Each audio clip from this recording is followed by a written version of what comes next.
Daragh, you're far too young to be here getting awards. What age are you? I'm 26. This is the last year was my second year in journalism, so I feel incredibly privileged to have gotten something this early, and it might not come again, but I'm happy it's come now.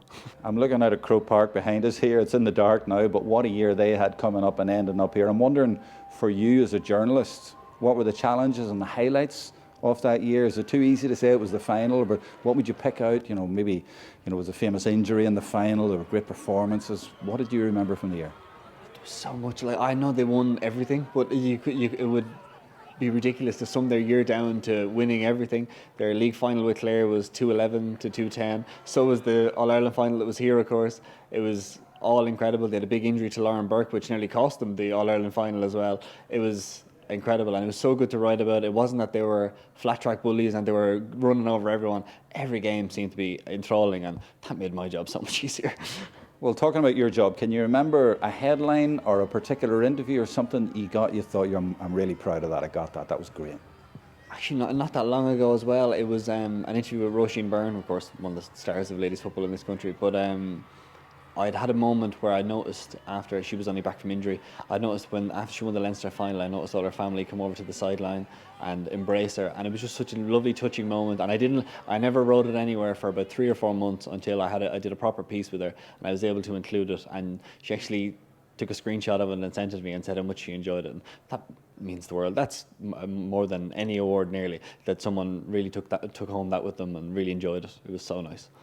And do you find that ladies footballers are very appreciative and supportive then of reporting that you do, and what would you say to them in return about how they can help your job? Well, they've actually been so incredible. I couldn't really offer any improvement because they actually are so engaging, and when you do ask them for the interview, it is always a yes, terminally, and I'm not even blaming their male counterparts for that or any other, but the ladies are really engaged because they feel almost a social responsibility to promote the game, and that makes my job easier. But they engage so well, and they're so open and so honest about their own experiences and what they have coming up. But they're absolutely brilliant, and they're so good to have in Kildare, and I'm sure they are across the country, but I can only speak to Kildare. But they are so good with us and so giving, and that drives interest, and it has driven interest over the last couple of years. And just finally, is local journalism, do you think, still as important in this day and age, or maybe more important in this day and age when you've got so much social media and everything else? 100%. I think it's incredibly crucial. I think that kind of personal touch is kind of what keeps people interested. There is a bit of a disconnect with nationals. They probably don't get the same feel.